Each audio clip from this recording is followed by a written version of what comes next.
Hey everyone, thanks so much for joining us today. We're going to get the show started in another couple of minutes.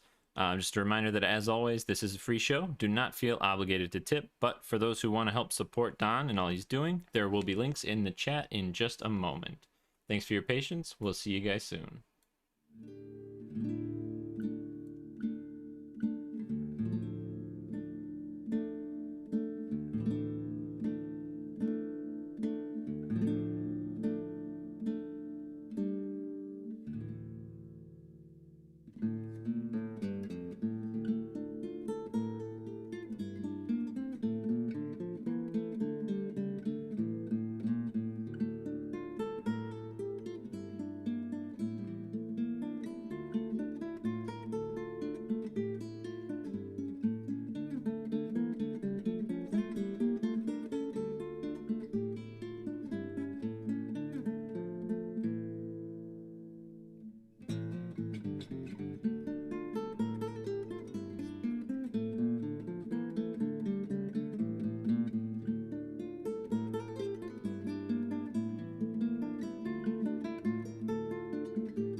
Hello everyone! Hey, how you doing? Welcome everybody. So look at all the states we have represented here: Pennsylvania, Massachusetts, New Hampshire, Kansas.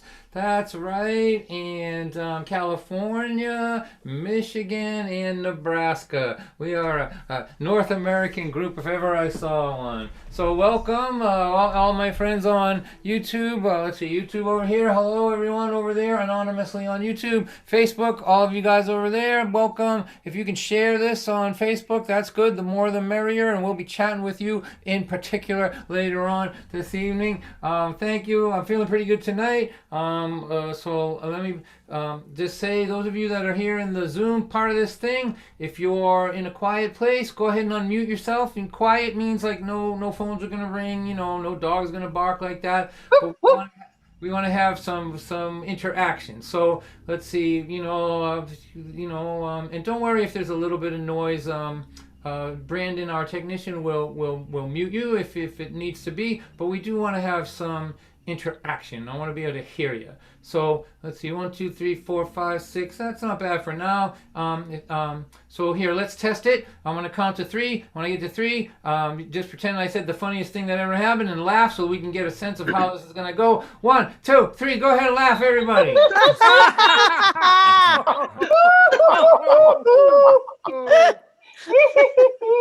You know, this is the best laugh I get for not telling a joke, I gotta tell you. All right. So thank you everyone for coming, and you know, let's have some fun tonight. The world is what it is, and we're here as the release valve. All right. So here, I'm just gonna play this one and then kick it off. I got some friends watching on different platforms tonight from my recovery community, so I'm gonna do a few things for them that I wouldn't normally do, and then but we're gonna start with this one here. I've got $300 bills that are all brand new. They are begging me to think of something cool to do. How about I'll take you downtown and spend them all on you? I don't want to stay home tonight. We have worked so hard for so many years, built a home, a life, a family, and 2 careers. Saved our money for the future, now the future is here. I don't want to stay home tonight. I can't stay home again tonight. I can't stay home again tonight. I can't stay home, can't stay home. I need you and me, how it used to be. Every week on Friday night, there is so much history that only we can see. Can't stay home again tonight. Me and Michael, Johnny, Richard, Ruthie, and Joan all had bouts with cancer last year, you know. If cancer was a man, I would punch him in the throat. I don't want to stay home tonight. 'Cause time isn't sentimental, it doesn't seem to care about your plans or your hopes and dreams. It just keeps track of your minutes, then it wipes the slate clean. I don't want to stay home tonight. I can't stay home again tonight. I can't stay home again tonight. I can't stay home, can't stay home. I need you and me, how it used to be. Every week on Friday night, there is so much history that only we can see. Can't stay home again tonight. Well, I know we can't party like we did before. Can't stay out till 4 in the morning no more. But the house is paid off and the kids are all grown. What the hell have we been working for? Let's take a nap, take our inhalers, take a multivitamin, and go out to hear some music with all of our friends who didn't die from the way we used to party back then. I don't want to stay home tonight. 'Cause time isn't sentimental, it doesn't seem to care about your plans or your hopes and dreams. It just keeps track of your minutes and it wipes the slate clean. I don't want to stay home tonight. Can't stay home again tonight. I can't stay home again tonight. I can't stay home, can't stay home. I need you and me, how it used to be. Every week on Friday night, there is so much history that only we can see. Can't stay home, can't stay home. I can't stay home again tonight. Woo! All right, Dawn. Woo! Ow! I can't stay home again, but guess what I'm doing? Home. I'm staying home. Again. All right. So here, I got a handful of people who are either still living in or once have had the pleasure of living in my hometown of Lynn. So let me play this thing for you. I wrote this song in the 70s. The fact that I can still play it and it still means something is really a tragic statement on me and my life, but here we go. I was born in the city of Lynn, home of the first turbine engine. And as if that wasn't enough, it's also the home of marshmallow fluff. You can travel the whole country, you'll never find a bigger fluff factory. I'm from Lynn, what can I say? People from Lynn act this way. Don't talk slick like I'm from the Hant. I'm the son of a 30-year GE man. Don't be staring at me that way. I am from Lynn, what can I say? I used to hang around in Barry Park. That's illegal after it gets dark. I would stand on the bleachers where things got smoked and beer got chug-a-lug, bottles got broke. Later in the evening when the police come, 27 juveniles are on the run. Juveniles are running everywhere you see, jumping over fences, climbing in trees. But Don White is too loaded to get away. His name is in the paper on the next day. His mother and his father just can't believe he would publicly humiliate the family. I say, Mom from Lynn, what can I say? People from Lynn act this way. I don't talk slick, that's what I said. I'm not from Swampscott or Marblehead. Don't be staring at me that way. I am from Lynn, what can I say? You know, on the corner of every street, somebody's cooking something greasy to eat. Deep fat is frying everywhere you look. The town is bound for the record books. It's a million sub shops open all night long. A socio-intestinal phenomenon. I still think that's the best line I ever wrote. Socio-intestinal phenomenon. My career as a writer pinnacled in the 70s, I think. I'm from Lynn, what can I say? People from Lynn eat this way. There's no room in my stomach for French cuisine. Give me a bag of cheese curls and a submarine. Julia, child, get out of my face. I'm from Lynn, what can I say? You know, boys and girls and people in the little squares, and those of you on Facebook, and those of you on YouTube, I have to tell you,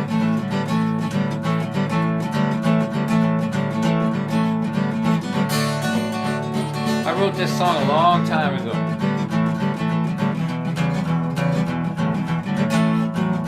I can't believe I'm still playing it.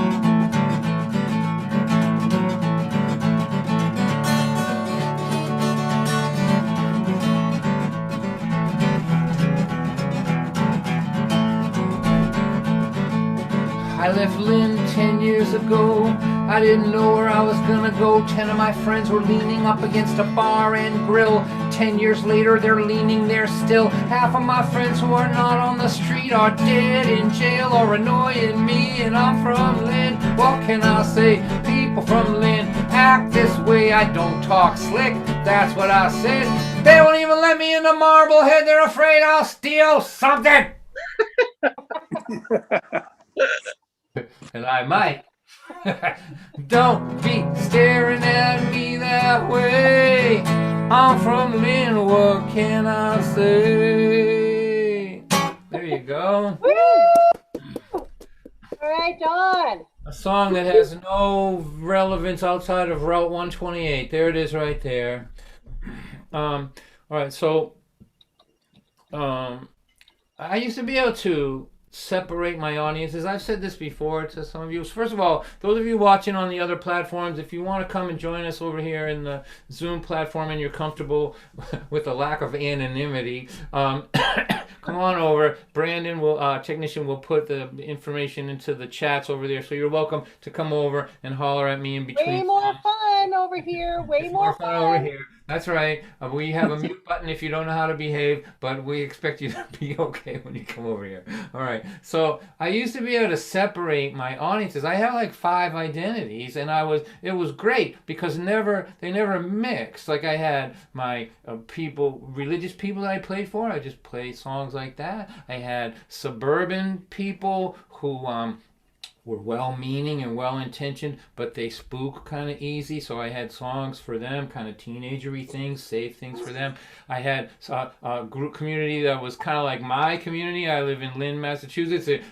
Brickyard people who work with tools in their pockets, and more blue collar group there. And I could be a little rougher with them, and I could have a set just for them. Then I had mostly what I had was Unitarians, and I love them. They're my favorites, really. I mean, I wouldn't be able to make a living without Unitarian churches, but as I have said many times, they bruise a little easy, so I have to be extra careful with them. But adding on to that group, and I never had to play for any mixture of these groups. They were all separated, right? But added to that was my people in recovery. So I haven't had a drink since 1990. How about that, little squares? Hey! Way to go! Right, Hey, Don. Thank you. And then I have a set that was just for them, and then but now, because I'm doing it this way, everything's mashed together. Like I can't separate anything. So I'm gonna play a couple of things that I would play at Sober in the Sun or things like that, which I normally would play just for that particular group, but here, this is called the Second Chance Crew, and it's a band song. It's a band song, but I figured out how to bluff it on guitar. And this song came from the idea that when I was a teenager, I was the last of the great partiers. I mean, I'm sure a lot of people lost the pool on me when I lived to be 21. Really, that's what I think. And my father, I'd get my report card, and my report card would be like, F, D minus, F, D minus, C minus, F, D, right? And my dad would say, see this thing here? He goes, you are going to be hunky the rest of your life. And nobody knew what a hunky meant except him. We looked it up. It meant like a guy that shovels the slag off the shovel, the slag that's left behind from the slag shoveler in the steel mills in Pennsylvania. Basically what it means is the lowest guy, the guy getting paid the least, doing the dirtiest job in the factory. That's what you're going to be with this report card. And so I wrote this song, and I couldn't call it the hunky song. Nobody would know what that means. So I call it the lumper song. And this is going out to all my friends who have moments when their back hurts and they're thinking, instead of skipping school all that time, I should have went. The guy we used to pick on, he's the guy signing this check that I'm getting at the end of the so the nerdy guy, the guy that we thought was a nerd, that's the guy who's checked. This is his company that we're lumping for here. So, it's a painful thing, but you got to have a sense of humor about it. Well, my dad said, son, if you keep going on this way, bad report card, you're going to wind up as a lumper on a crew someday. What's a lumper, Dad? I wasn't laughing so hard, rolling on the floor. Dad, no one uses words like lumper anymore. The guys are outside. It's Friday night. I gotta go. See you later. Thanks for the lecture. If you keep doing the things that you are doing, if the things that you are doing don't do you in, they can always use another lumper on the Second Chance Crew. Me, Billy, Bob, Rick, and Ray, those are my drinking buddies. We were living for the party every Thursday, Friday, Saturday. And don't forget Sunday. One by one they moved away from home. The time went by, the next thing I know, I'm 31, drinking with a bunch of 19-year-olds. What a loser! If you keep doing the things that you are doing, if all the things that you are doing don't do you in, they can always use another lumper on the Second Chance Crew. Second Chance people got a touch of gray, party their teens and their 20s away, but now they're sober, starting over, and 32. They're just so glad to be working on the Second Chance Crew. Those ditches aren't gonna dig themselves, lumper, get to it.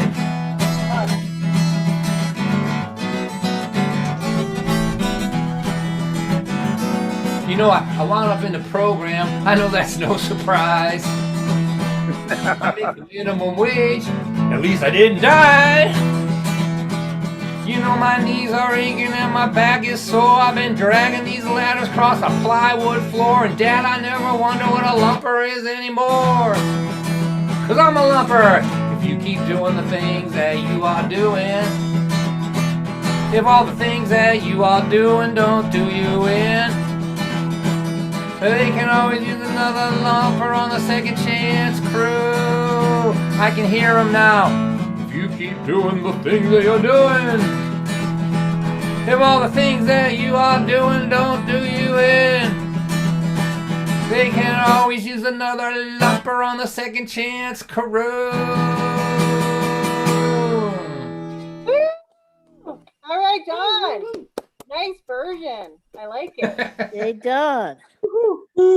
And the crowd's going wild. This is a wild crowd tonight. Let me look at the. Oh my goodness, look at that. All right, so I'm gonna play the song that I haven't played yet in any of these shows.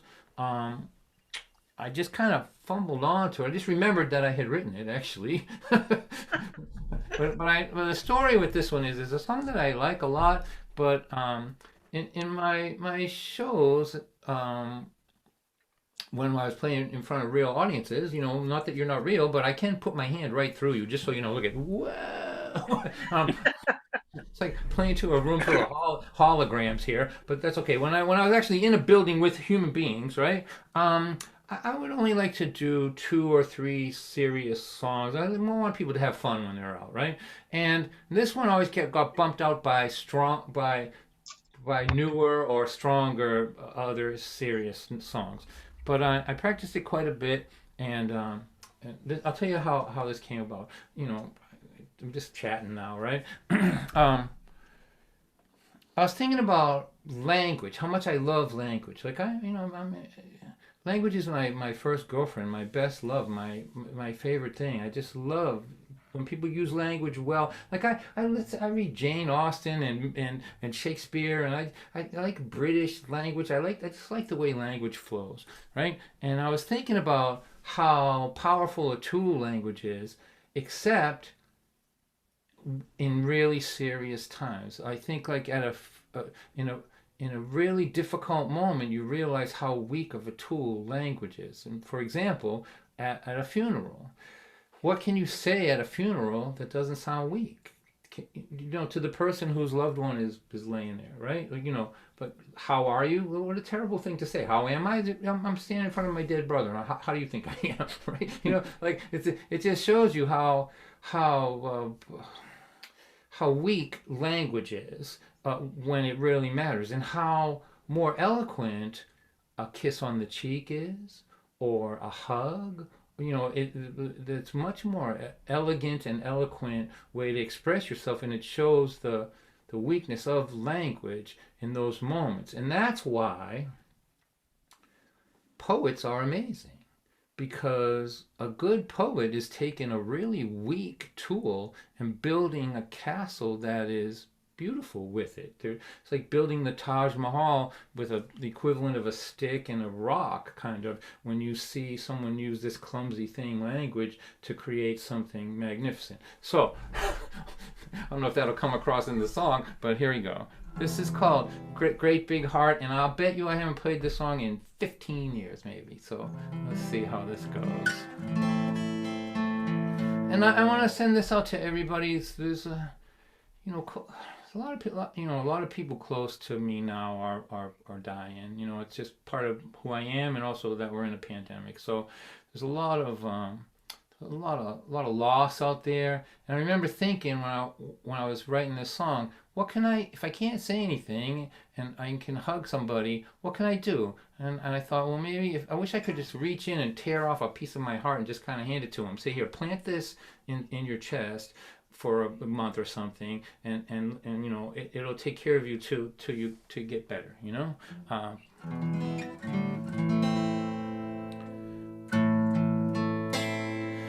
Sometimes the wind comes and blows someone you love away, and I go to that gathering and I ask if your family is okay. Stand in the line in that place, I study the pain on your face. I don't have the answer, I don't have the cure for your pain. But I've got this great big heart. It's been through an awful lot, but it just keeps getting stronger each time it gets knocked to the ground. It's been good to me. Please take this little piece. I'm sure it will keep you going till your broken heart comes around. Oh, how I would love to build you a castle with words. A castle of all the most beautiful words in the world. But in all situations like this, a touch on the cheek and a kiss will say so much more than an eloquent castle of words. And I've got this great big heart. It's been through an awful lot, but it just keeps getting stronger each time it gets knocked to the ground. It's been good to me. Please take this little piece. I'm sure it will keep you going till your broken heart comes around. Your friends are all here to be near you and to your family. And we mean it when we say we are here if there is something that you need. We'll visit you and we will phone, but the truth is you do this alone. So please take this gift, this kiss, this touch on the cheek. And I've got this great big heart. It's been through an awful lot, but it just keeps getting stronger each time it gets knocked to the ground. It's been good to me. Please take this little piece. I'm sure it will keep you going till your broken heart comes around. I'm sure it will keep you going till your broken heart comes around.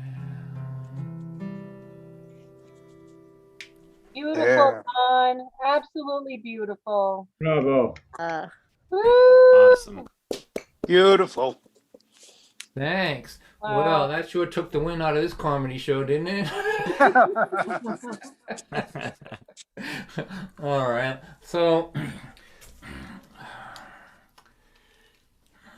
those of you that just came over from other platforms, if you want to unmute yourself, if you're in a quiet place, you're welcome to do so. Remember that any sound that you make where you are is as loud as I am, so just think of yourself in a church basement with a really stern pastor. Do you know what I mean? So like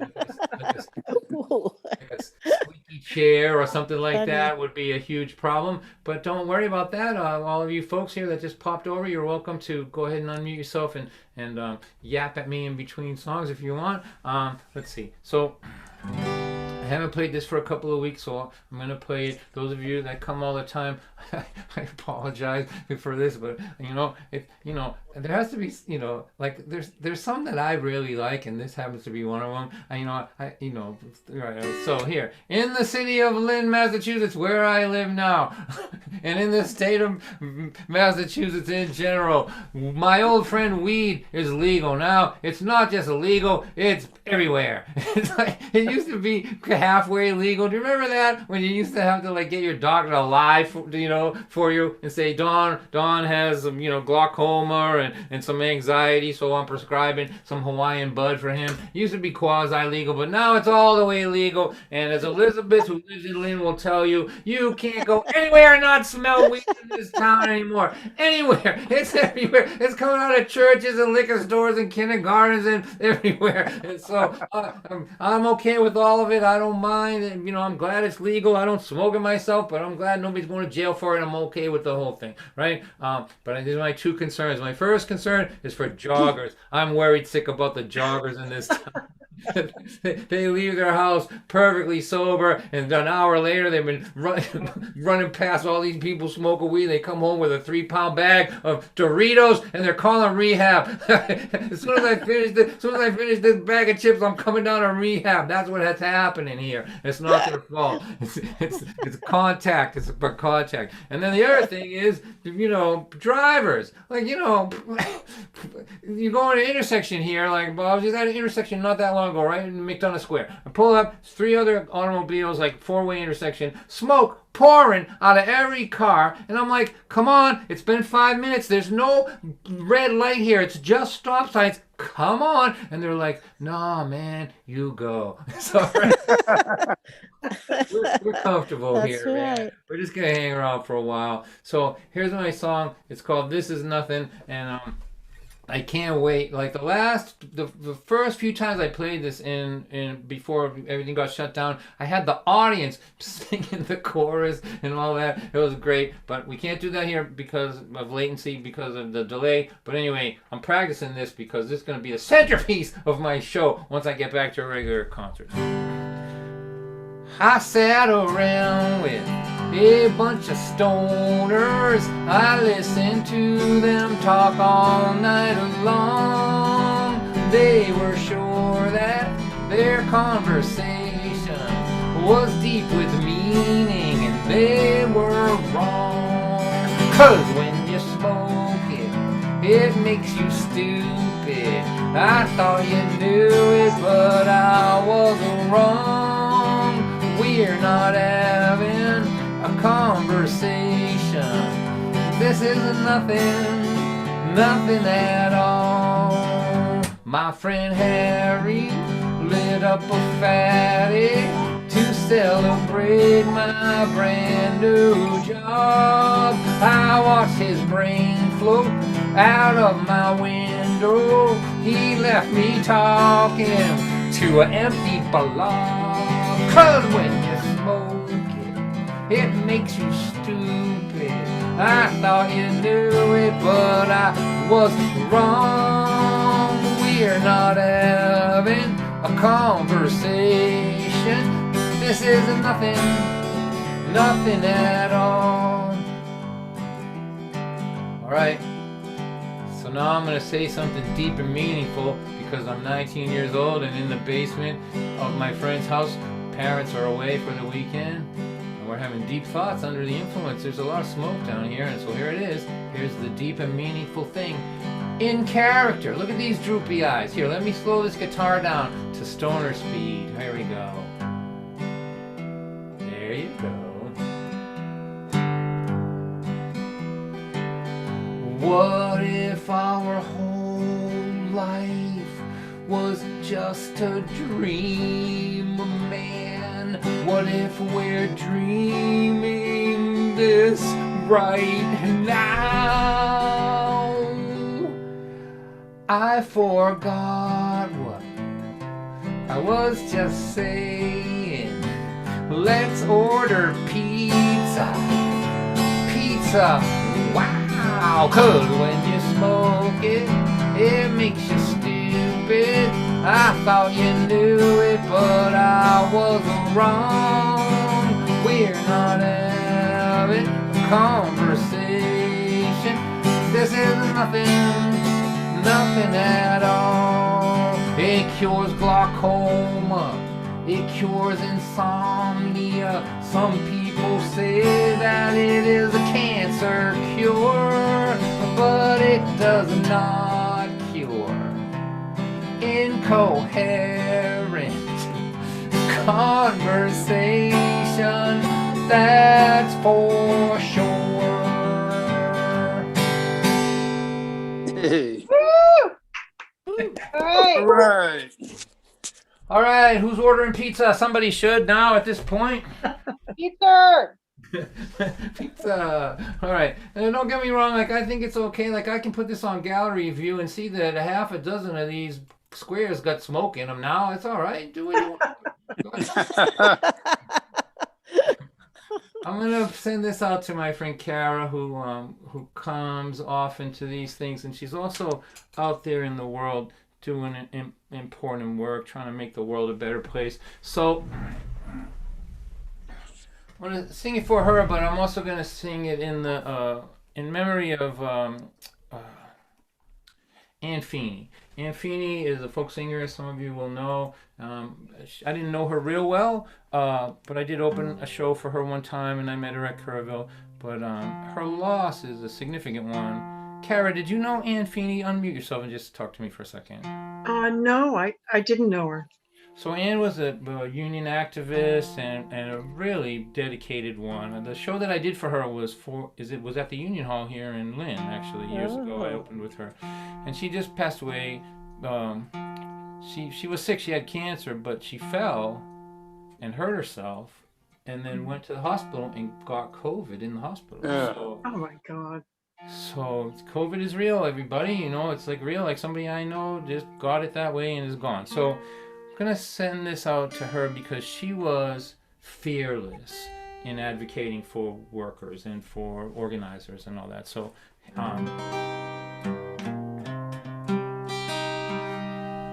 sorry. I was lucky enough to play this in Pete Seeger's hometown on his 100th birthday. He wasn't there, of course, but his family was, and so on.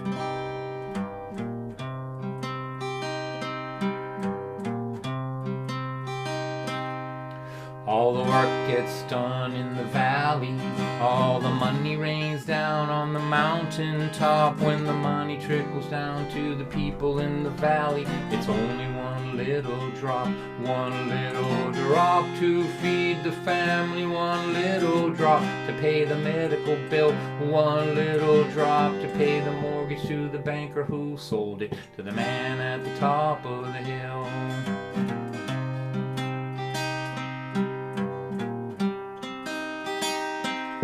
Oh, they work so hard to divide us with a steady stream of lies. 'Cause if we ever stop fighting with each other, we might start asking each other why. If all the work gets done in the valley, why does all the money rain down on the mountain top? When the money trickles down to the people in the valley, why is it just a little drop? One little drop to feed the family, one little drop to pay the medical bill, one little drop to pay the mortgage to the banker who sold it to the man at the top of the hill.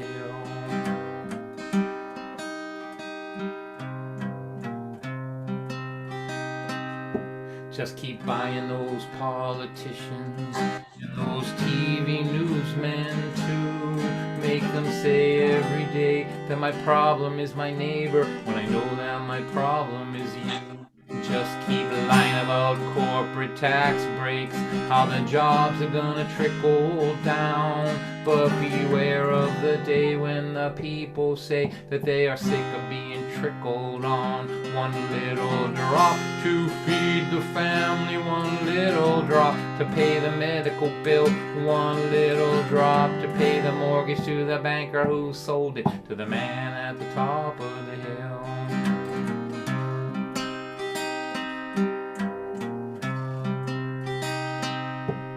Enjoy your view of the valley from that house on top of the hill. Right now the giant is sleeping. That doesn't mean that it always will.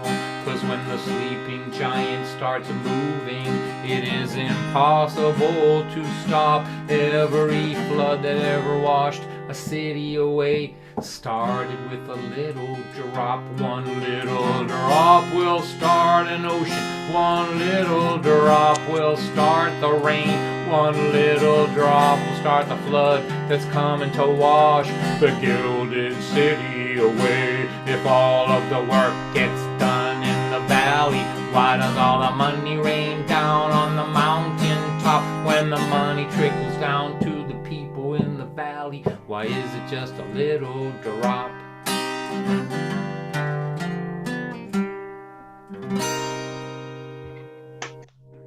Woo! All right, Dawn. Hey, John. All right. Woo!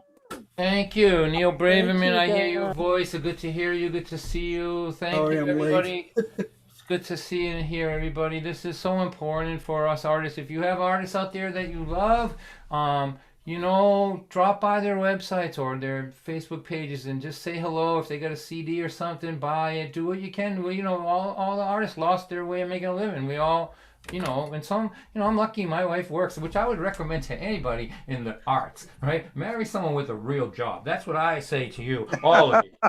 It's very important. So I'm okay. My wife is still working from home and all that, and we have insurance and all that. But I was on the road. I think I did 80 shows last year or 90, flying on airplanes and all that. So now, so thanks for coming out is what I'm saying to you. Let's see. So I'm gonna play until about 5 minutes of. I'm gonna have a friend of mine read a poem. We're introducing a selective poetry to the Dawn White Thursday shows. Then we'll take a break. So it's not an intermission. The break, you know, it's like enough time to pass the hat. And at that point, we'll put this what's called the splash up here. It'll say how you can. Donate if you want to, you know, if you don't have to, if you don't have any money, that's okay. But if you can't afford it, then you can use Venmo or PayPal. Or if you're ancient like me and you can't figure out how to put $1 inside this computer thing, you can mail me a check. That works too. We still use that process there. So let's see. And then I'll be back, you know, like at about 5 after, and then I'll play till about 20 past, and then we'll have an after party. And in the after party, we have, you know, storytellers and musicians and people hanging around, and we just talk the way we would back in the old days. We use the technology to simulate the community that we used to have. So let's see.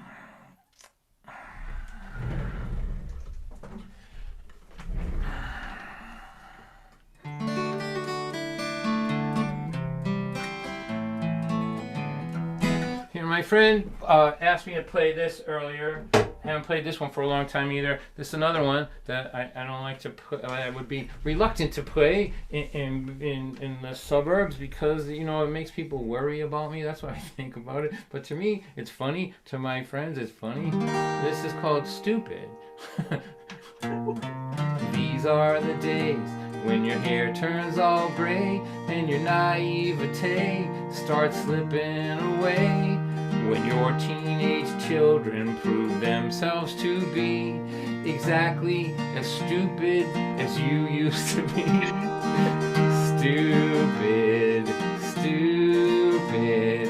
Your kids are doomed to be stupid, stupid, stupid. The curse your mama put on you came true. I hope your kids grow up and act just like you. It's a 4th of July party and the whole family's there. Little kids, teenagers, and adults everywhere. And your Uncle Charlie says, have you seen my beer? I left a case of Budweiser sitting right over here. 2 hours later, your son's on his knees, puking his guts out, crying, kill me, God, please. And you say, pardon me, son, have you any idea what might have happened to Uncle Charlie's case of beer, and he looks up at you with death on his face and says, "Honest, Dad, it must have been something I ate." Stupid. Stupid. This kid thinks his dad is stupid. Stupid. Stupid. The curse your mama put on you came true. I hope your kids grow up and act just like you. You take all your worst qualities and all of your wife's and stir them up together till they're blended just right. And then you let that simmer for about 14 years with 5 pounds of attitude and a couple of beers. And you pour that concoction in a big baking bowl. You add 10 pounds of hormones that are out of control. And what you've created will go by the name of the everything that sucks about you both souffle. That's right.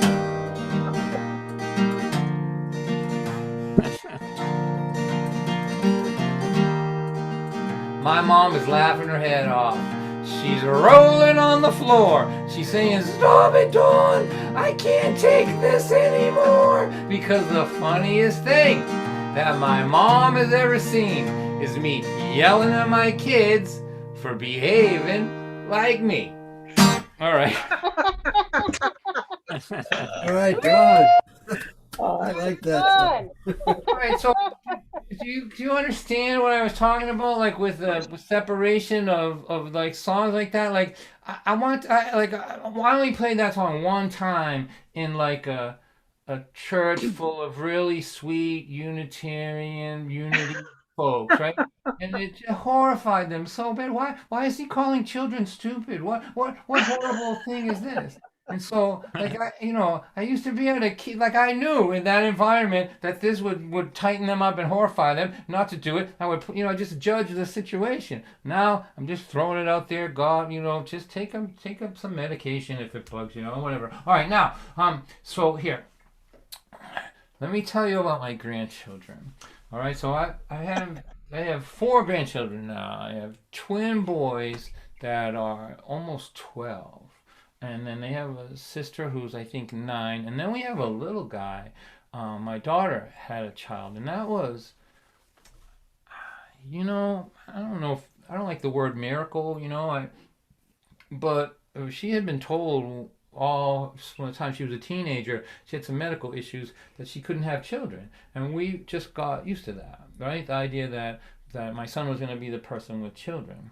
But just before she turned 40, my grandson, who has my attitude problem and lack of respect for authority, decided that he didn't care what anybody said, he was coming. So now we got this little guy, and he's, I don't know how old he is, but he's like big enough to get around, but not big enough to like put a whole sentence together. Do you know what I mean? So we have that, and it's quite a treat because I want to say I don't understand women, but that's not true. I don't understand why they are the way they are, but I do understand them, right? So but here's something I know for sure: the fact that my wife never had to get used to the idea of her daughter not having a baby that she could be the grandmother of. One thing to be the son, right? Another thing to be, from her perspective, to be the mother of the mother, right? Like that was like taking some away from her that she had to work hard to take care, to be okay with, right? And then have all those years, all the way till Ariel was almost 40, she's just like, this is the way it's going to be. We'll do other things. We'll go on trips. She'll be the best aunt that ever there was. All of a sudden, bing, here comes this dude, right? My wife was never so happy, I'm telling you. So I have the happiest wife in the world when it comes to that. He comes, no matter what kind of day she's having, he comes over here, she's better. She's better because she is the mother of this baby. The only thing could have been better if it was a girl. Right. But it's still good. So I don't like to sing about the grandchildren. You know what I mean? Like I'm careful about that. Not for the reason is that there's so many people who do it in a way that makes me want to kill myself. You know what I mean? Like watching Scotty grow, like songs like that. I just can't. I can't be that guy doing that, right? But now I'm ready to talk about them because they're interesting. Now the boys are interesting. So they don't. Their mother is a librarian. Their dad has a degree in philosophy. So there's no hope for them at all. They're going to be wordy thinker, bookworms, philosophers, right? Probably professors, both of them. But I've been studying their sense of humor since they were born, and that's what I think is interesting. Like watching, like it's giving me appreciation for what it takes to understand comedy and humor. When they were little, what they thought was funny was just like fart noises, you know what I mean? Like just sounds, right? And then they got so that they could they could do wordplay.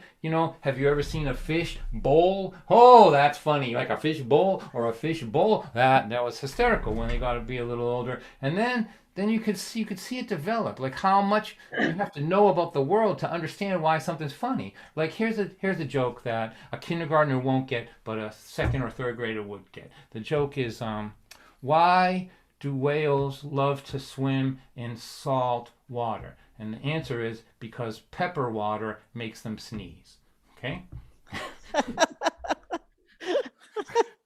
That's a good one. That is a good one. Well, so third graders and people our age really like that joke, right?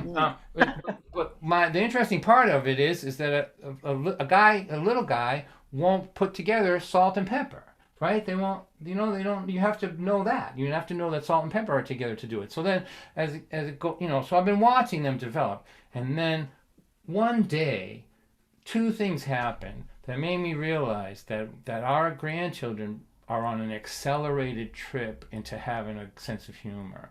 And we prize that in our family. The person who's the quickest and the wittiest is in a place of esteem, and everybody's sort of gunning for them all the time. My brother, by the way, Elizabeth, you've met him, he's the king. He's the, there's no way funnier in the world. And we're all just like this around him, right?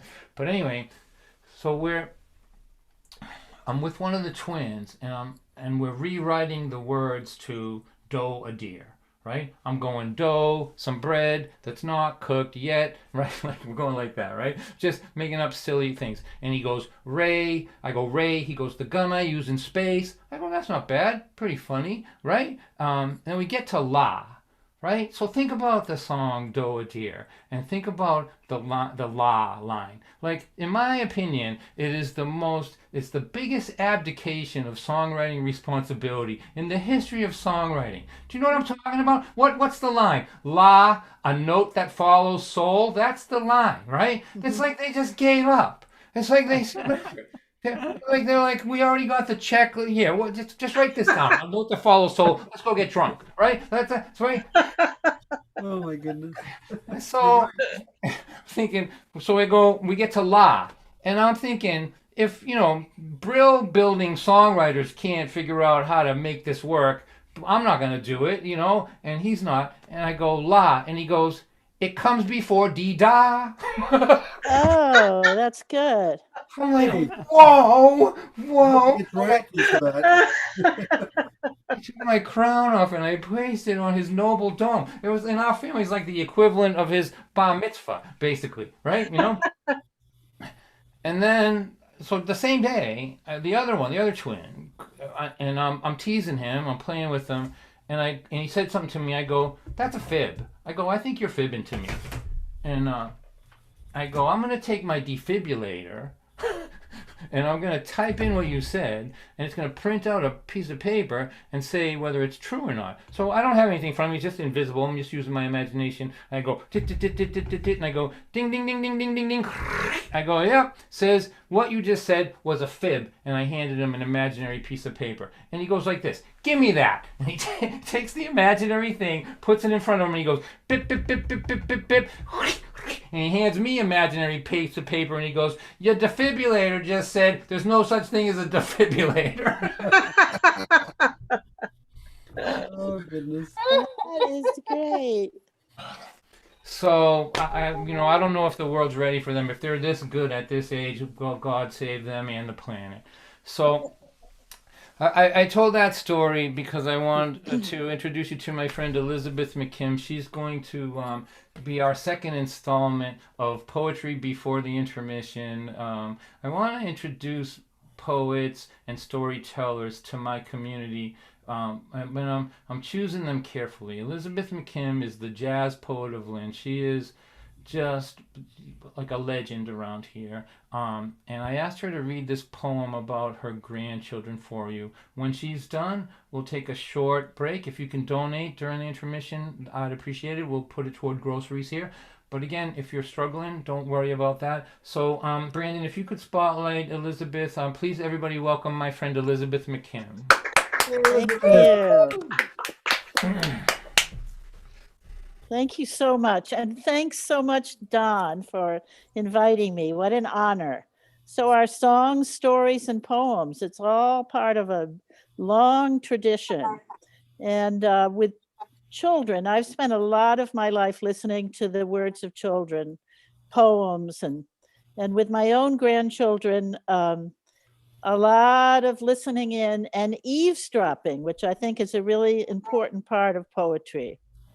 So this one is listening in on my grandchildren. Oh, I don't know, probably at least 10 years ago. They're quite a bit older now. And here's the poem. Shh, shh. Chloe and Max are talking. How about we are orphans and we live in the cellar? How about there is a witch who wants to gobble us up? How about I'm a teacher and you are my pupil and you get in big trouble? How about you are my pupil and I am your teacher and you get in bigger trouble? How about I'm a horsey and you are a bear?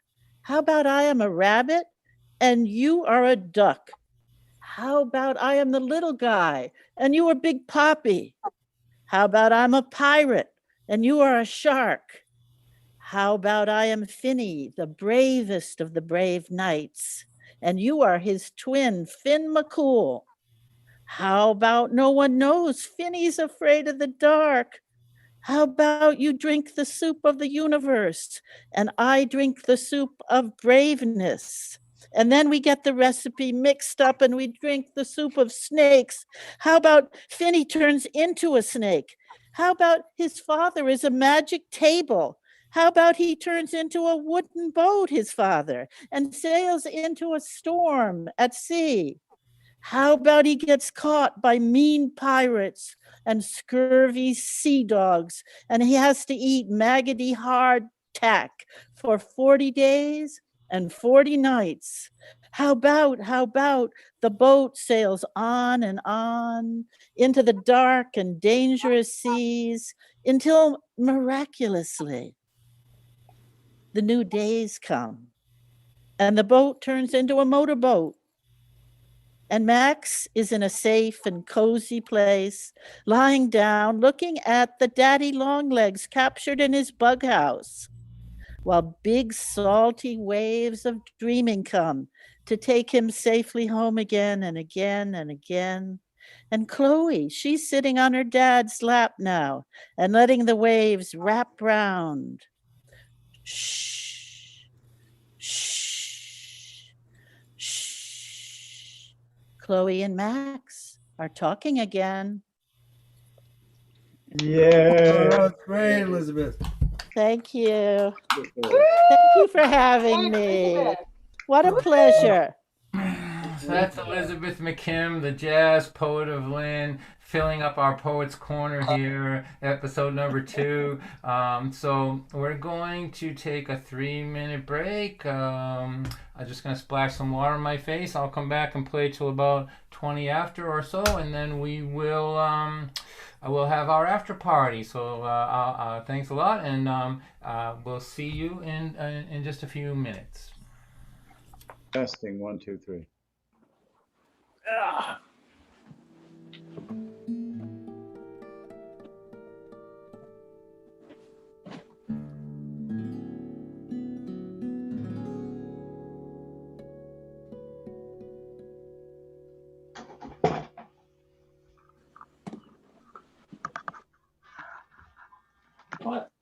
Psycho.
Hello everyone, welcome back. Nice to see you. Thanks for hanging around here. I'll play for another 20 minutes or so. We'll have a little after party. This is for all the hippies in the crowd, and I can see them. I can smell the incense, or I guess it's incense. Not sure exactly what it is, but this is for you all. I met Elizabeth McKim at a thing called Speak Up, which was a poetry reading that I started a while back.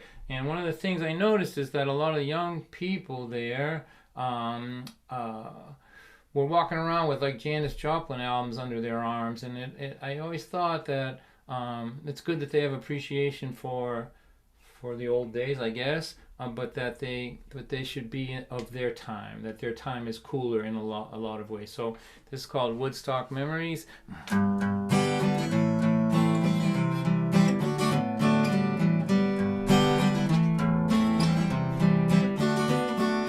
Jenny's grandma went to Woodstock back in 1969. She keeps her tickets stuffed in a chunk of mud at her house in a little shrine. She was always the girl in the hippie dress twirling at the shows by the Grateful Dead. If you ask her about it, man, you better sit down. Grandma will talk the ears right off your head. If you get her talking about the Grateful Dead, the Summer of Love, or the Kool-Aid acid test. Jenny was always in her glory when she could hear the stories from her grandma's hippie friends about peace and love, taking care of one another, how great it all was back then. And at night she would dream of being on the bus with Keezy and Jimmy in '69. But when she wasn't dreaming, she always had the feeling that somehow she'd been born in the wrong time. You know, you should have been 20 in 1969. All the gray-haired hippies say that all the time. But the cool grandchildren of the cool young women who danced in the Woodstock mud are living on the beach in Montezuma, Costa Rica, having all kinds of fun, singing, there's only 1 minute if you're not living in it, it's never coming back again. I love you, Grandma, but Baba Ram Dass never said, be there then.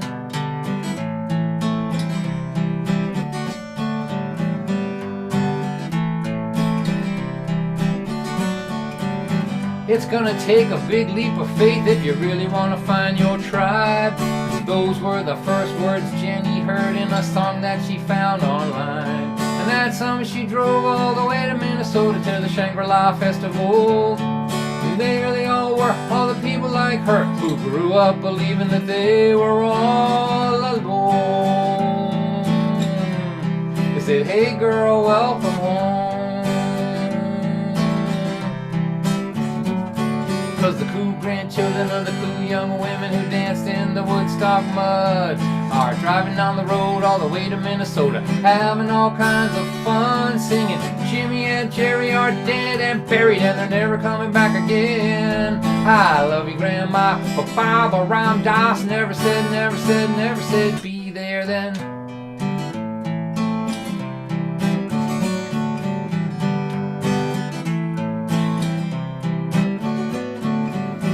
Grandma went to Woodstock in 1969, and since then she believed there was never going to be a better time, and that's alright. But if you don't take a big leap of faith and get out there and find your scene, it will pass you by while you are trying to find your grandma's long gone Woodstock memories. Her Woodstock memories. While the cool grandchildren of the cool young women who danced in the Woodstock mud are living on the beach in Montezuma, Costa Rica, having all kinds of fun, singing, there's only 1 minute if you're not living in it, it's never coming back again. Love you, Grandma, but Baba Ram Dass never said,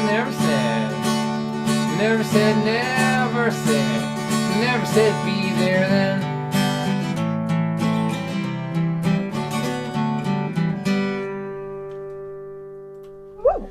Hey. All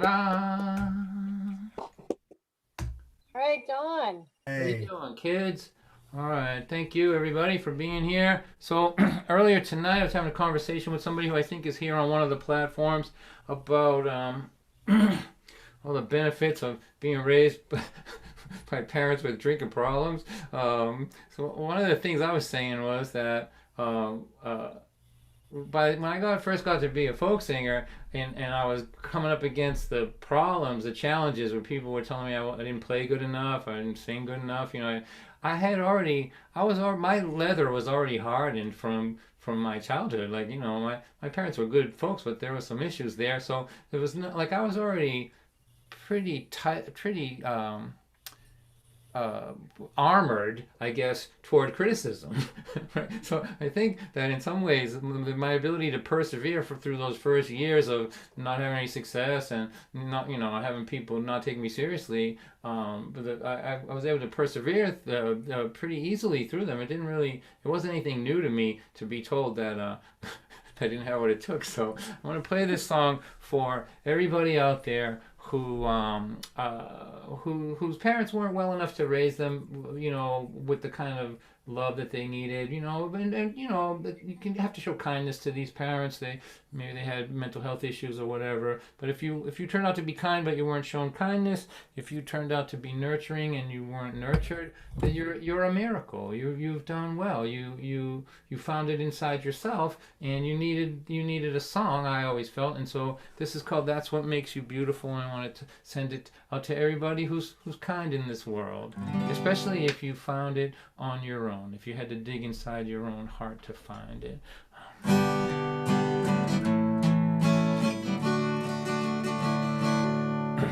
You were taught by your world that empathy and kindness were the kind of things that made a person weak. They said push and grab and fight every minute of your life, and trample those between you and what you believe you need. But from the moment you were born, in your heart there was a song you could hear through all those years of fear and insecurity, singing cruelty is always weak, but love and empathy are strong enough to break the chains of selfishness and greed. Gentle is the strongest thing to be. You know it is not your fault that heroin and alcohol made them both too ill to give their children what they really need. But it sure would have been nice to be encouraged once or twice, to feel safe at night, or to have a life with just a little normalcy. From the moment you were born, in your heart there was a song you could hear through all those years of fear and insecurity. When you feel hatred in your heart, you just remember who you are, and that underneath the weight of hate, your heart cannot be free. Forgiving is the stronger thing to be. It's not the color of your eyes, nor your hypnotizing smile. It's not any of the many things that everyone can see. It's the way you always knew what they told you wasn't true. It's how you made yourself the person that they taught you not to be. That's what makes you beautiful to me. A young man's eyes see beauty in what is on the surface, not within. He will walk past what is beautiful to be near the thing that shines.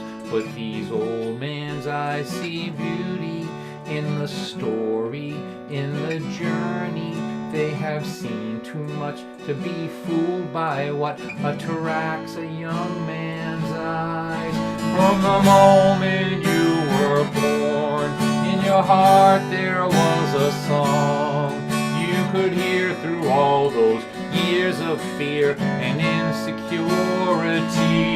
There was nothing that this world could do to crush the love inside of you. Under neglect, abuse, and selfishness, you were caring, kind, and generous. It is the lonely road that brought you here. It's how all alone you persevered. It's the defiance and tenacity of your heart song of humanity. That's what makes you beautiful. That's what makes you beautiful. That's what makes you beautiful to me.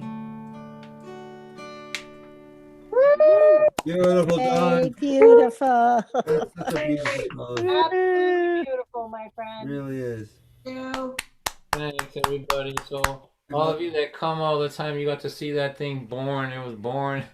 It was a mess when I first started. I just been playing it, until it became something. So, thank you for that, and thanks for all of you who are kind in the world. So, here, let me play one more song. Then again, we'll take just a couple minute break to pass the hat again, if you can afford to. I want to thank all my friends on Facebook over here. Hello, Facebook. And as I say every week, it's okay that you're watching my concert and scrolling cat videos. That doesn't bother me. It's okay. I'm okay with that. And over here on YouTube, welcome and thank you for being with us tonight. You're all welcome to hang around at the after party.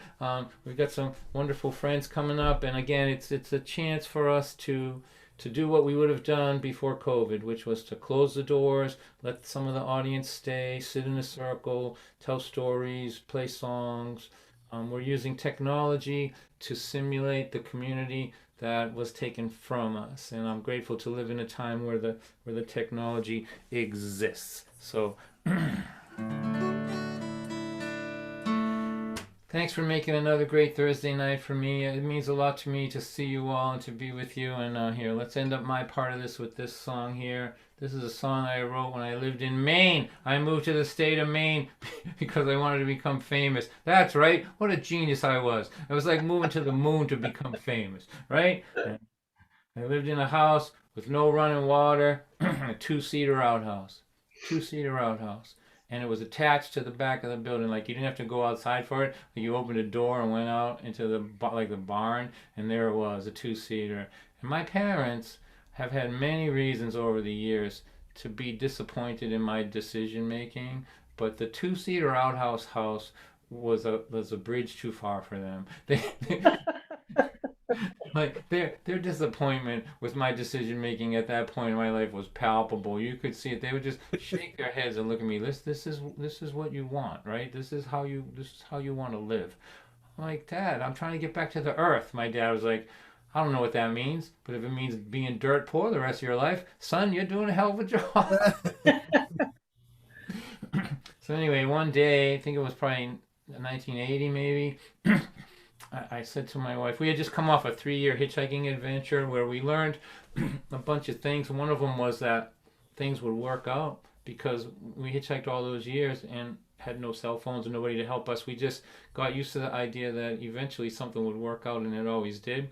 So one day I said to her, I don't believe we have a penny. Like, not a single penny. No money in the bank, no food stamps, and I don't think in this house, I think we are literally, what's the word, impecunious? Does that mean penniless? It means without a penny. We are without a penny. And she said, well, I believe we should try to test your theory out and see if it's true. So we went in the closet and stuck our hands in all the coat pockets to see if there was a penny in there. No pennies. And then I said, I can always find a penny over here. And I stuck my hand down in the between the cushions of the couch, and I stuck my hand in, and my eyes went up, and she looked at it, and she's like, we have a penny. I go, no, that's a Cheerio. Wait a second. Here's a cough drop. No, we got no money. We got nothing. And we decided that we should dance. Like, you know, the end of the movie, Zorba the Greek, where everything that he builds just crumbles into the ocean, and the guy he's with says, we've lost everything, we spent years building this thing, we're destitute, we're ruined, all our work is just crashed into the ocean, what should he do, what should we do? And Zorba says, we should dance. I think this is definitely the time to dance. And so we danced, we waltzed around the living room, we did the we do not have a penny waltz. And I'm still married to this woman now, 42 years, I think it is, if I count them all up right. That's one of the things that's got us through all these years, is that we don't make hard things worse. Right? We're good under pressure, and we have this. We step back and let it play out, and then decide what we're gonna do. So this is called the Victory Dance. Again, thank you so much. You have no idea what it means to me that you folks show up at these things, and I want to thank everybody watching on all the different platforms. I just love you all so much. Thank you. You're welcome to come over here to Zoom for the after party if you like. I overheard a man complaining how his 401k was not performing quite how he would like it to. As he sipped his double latte and continued to complain, I thought about that day in 1982. We were living in the shack with the outhouse in the back. If I'm not mistaken, you were pregnant too. We thought it might be funny to count up all of our money and discuss all the investing we could do. We pulled our pockets inside out, pulled the cushions off the couch, stuck our fingers inside. And then we emptied out the pockets of the jackets in our closet, but not one single penny did we find. So after the realization our financial situation was not conducive to investment at this time, we decided to invest in what we've always done best. We danced around the kitchen for a while, we do the victory dance. When life is such a mess, we don't know what else to do. We do the victory dance. When being penniless became literal to me and you. Well, you could jump off of a building, take a bunch of pills, you could walk around in a trance. But if you wake up in the morning on the right side of the lawn, go on and do the victory dance.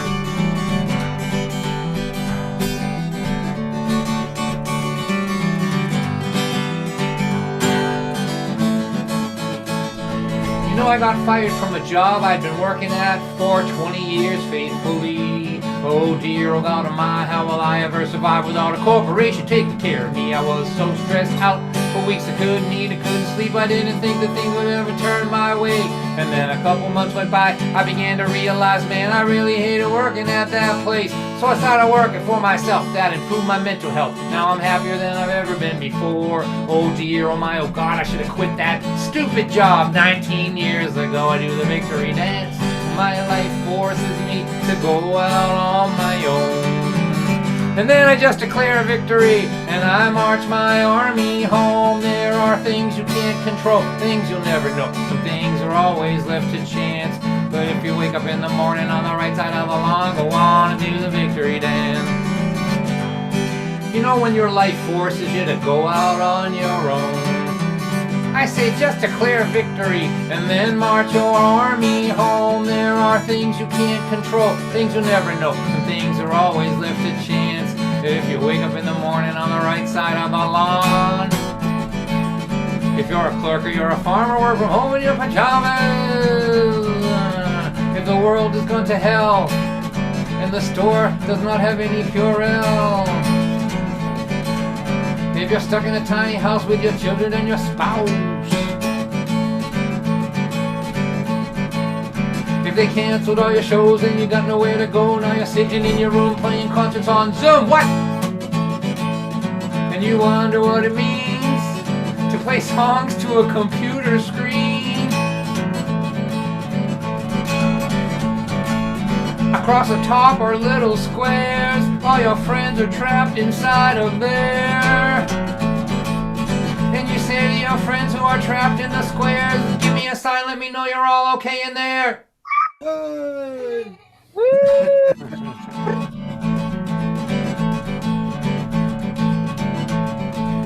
You know, trapped in a square on a computer screen is just a metaphor for quarantine. If you lose your money, but you still got your honey. If you lose your honey, but you still got some money. If you find it hard to cope cause your kids are all on dope, don't surrender yet, try not to forget. In this game of life we're in this game of life we're in this game of life that we are in, if you don't die, you win. That's awesome, Don. Bravo! Hey! Thank you. Bravo! Great, Don. Bravo! Thank you, everybody. Bravo, bravo. All right, well, thank you for another great Thursday night. I'm doing a Valentine's show, and those of you that come all the time, if you have a photograph of you and your sweetheart, you want to send it to me, maybe we'll work them into the Valentine's Day show. So, Okay. Brandon, can you stick my email address in the chat, Brandon, if you don't mind? And so, if you're thinking about that, you and your sweetheart, or somebody you used to love, or, your whatever, or anything like Or that. your dog, your dog. Your dog, right? Whatever, it's Right here. a world. You can love whatever you want, love whoever you want. So, Right. we'll do that. I'm gonna take a 2-minute break again. If you can drop a few bucks in the grocery bill for Dawn, that's good. But again, don't worry about it. Not gonna push you on that. I just love you, the fact that you're here, and so I'll be back in 2 minutes, and we'll have our after party with some really fun guests tonight. Yo! Hey!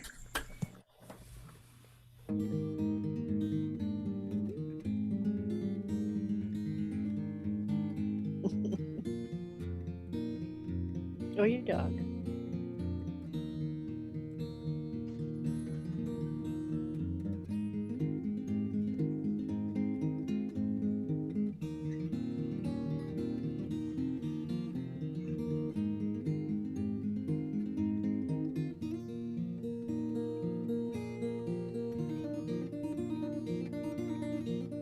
La la la la la la.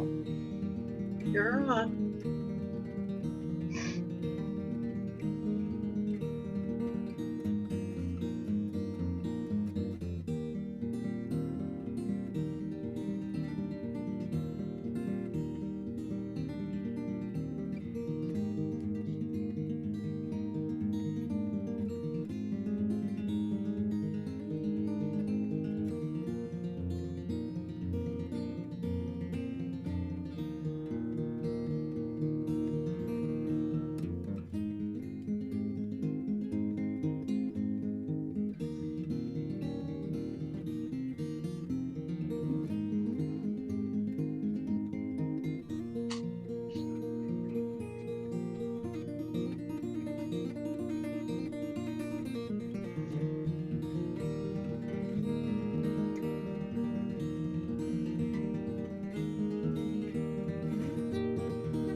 All right, here we are. Welcome back, everybody. Thanks everyone who donated tonight, and thanks everybody who showed up on all the different platforms. If you want to come over here to Facebook, look in your chats on YouTube, or if you want to come over here on Zoom, look in your chats on Facebook or YouTube, and the information to come over here is there. You're welcome, but you can watch anonymously for over there until such time as we shut the stream off, and then we have our after party.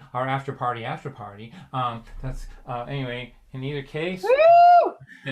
I want to start with my friend David. This is somebody that I've known a fair amount of time. He's just a great, not just a good musician and songwriter, a great one, but he's a guy that puts a lot of good energy out in the world. He's funny, but he's got a heart as big as my friend Tony Toledo would say, as big as a barn. And he's dedicated his life pretty much to putting smiles out there in the world. So delighted to have him here tonight. He's got some things coming up that we're going to talk about. So let's put our first of all, let's get everybody, get as many people unmuted as we can there, and please welcome my friend David Roth. Hey, David. Good to see you. Hey guys, Don, great to hear you, and I just love that that song you did about being so beautiful in the face of parental conflict. I'm badly paraphrasing, but that was just beautiful. You know, you're just amazing. How you turn on a dime, and I'm just happy to be here tonight. Hey, you guys feeling like you need something regular these days? Does everything seem a little irregular? It does to me. Here goes something. Yeah. He's a regular Joe in an irregular time, and isn't it time for a new paradigm? People say what they say, people go where they go, but at the end of the day, he's still a regular Joe. He's a regular guy in an irregular game, maybe just what we need instead of more of the same. People think what they think, people know what they know, but at the end of the day, he's still a regular Joe. Our differences are understood, but regular sounds really good.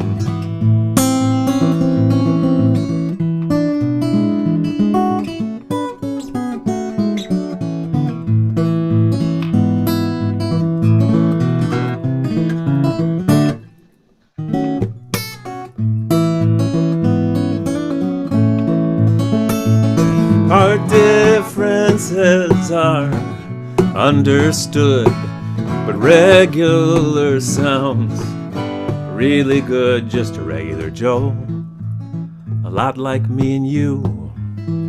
Time to take a deep breath after all we've been through. Opportunity knocks, and this I know, I could use a big cup of regular Joe. A really big cup of regular Joe.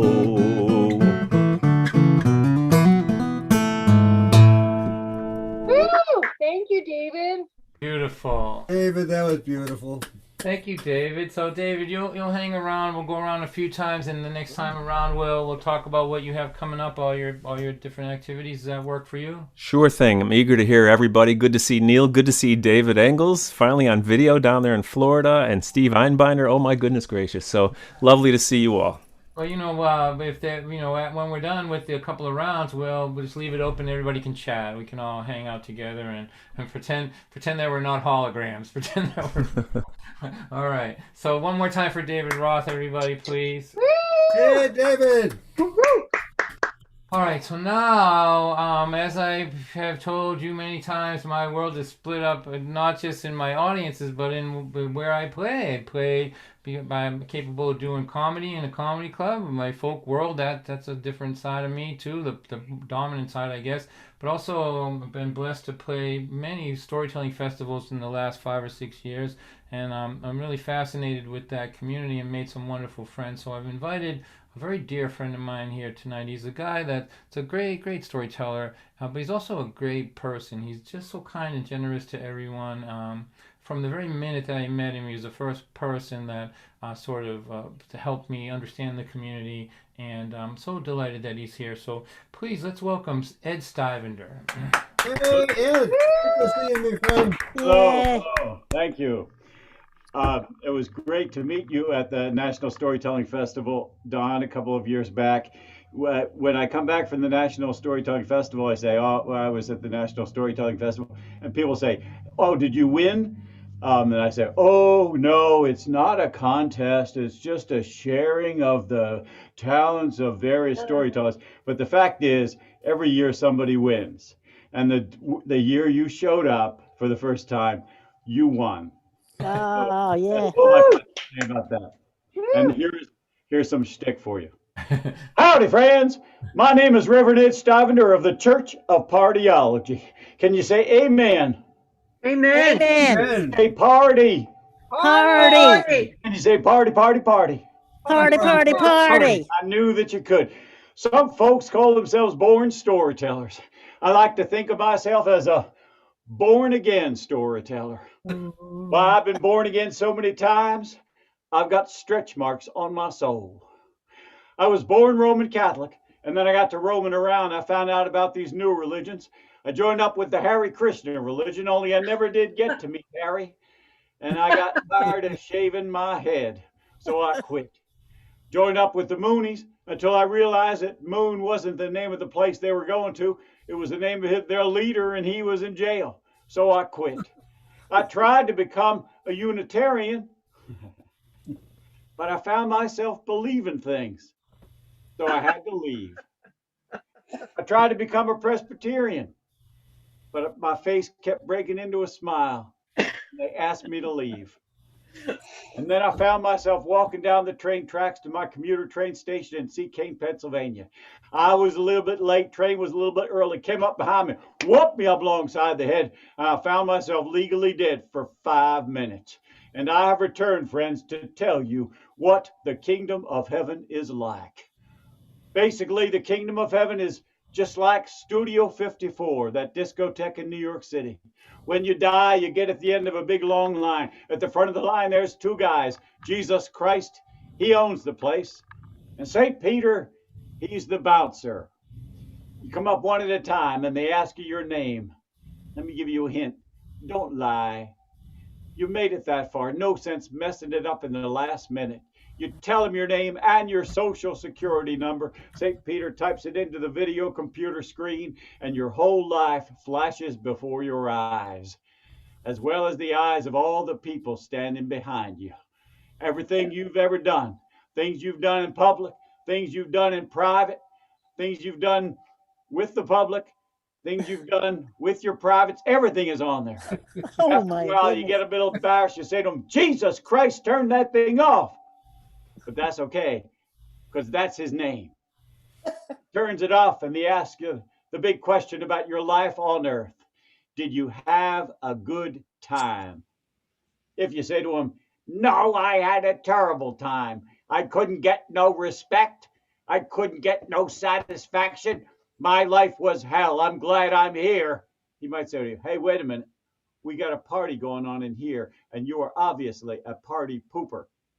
You got to go to the party pooper room. You go to the party pooper room and watch reruns of your life throughout all eternity. If, on the other hand, you say to him, well, Jesus, it was tough sometimes, but I did my best. I partied when I could, and I partied when I couldn't. I made my life good for myself when I could. I made it good for the people around me when I couldn't make it good for myself. He's going to say to you, get inside, because you're invited. The kingdom of heaven is like a party. They got wonderful music up there. Guy Lombardo thinks every day is New Year's Eve. Another guy named Jim Morrison used to play with the Doors. He's got a new group, the Pearly Gates. People say to me, hey, Reverend Ed, what's this business about partying? We were always told that partying was wrong. What you're supposed to do is work, work, work, work, work. Hey, where'd you get that idea? Not from the gospel. That idea comes from the Puritan work ethic, and it was invented by the Puritans. Look at the gospel. Jesus Christ did not subscribe to the Puritan work ethic in his own day. If you read that gospel very carefully, you'll notice something very interesting about Jesus Christ and hard work. He was accused of it twice. He denied it both times. What did he do? Party, party, party, party, party. He partied with the prostitutes. He partied with the apostles, partied with the publicans. Night before he died, what'd he do? People call it the Last Supper. I like to call it the next to the last party because of the one he's got for us now. Well, I was about to go through those pearly gates when I heard, Ed, come back. Come be on my show Thursday night. So I'll come back, friends. Tell you, the kingdom of heaven is like a party. One more thing, friends. Did you ever do something they told you not to do, but you went ahead and did it anyway? Perhaps you drove 56 miles per hour down the road. Perhaps you had your thermostat up to 65. You feel guilty. You feel guilty. And what do you do, friends? If you feel guilty, what you need is a people's indulgence. And I've got them right here. This is to certify that I indulged in a thought, word, or deed they told me not to, but I did, and I'm glad. I hereby resolve myself of all guilt pursuant to the event. If I ever do it again, as I'm sure I will, I won't feel guilty at all. These are available for a limited time only at my website. Reverend Ed, out. All right. Yay! Reverend Ed. Nice job, Thank man. you. Thank you kindly. I'm not a that was reverend, but I great, collect one on Ed. TV. Oh, and that was wonderful, buddy. So you hang around. We'll go around a couple more times here. Let me play one. Jeff Bartley was going to be with us tonight, but he wasn't able to get his tech together. So I'm going to throw a tune in here. We'll go around another time here. Here, this is for. This is just a little quick one here.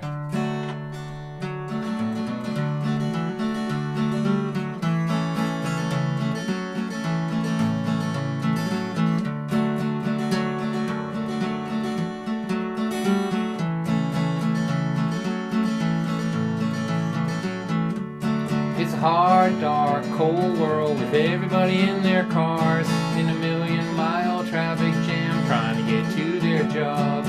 You there with your bright light hiding in your little room with your guitar and your pencil writing your secret tune.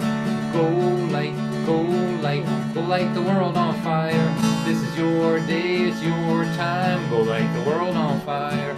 In the first part, if you learn what you love to do.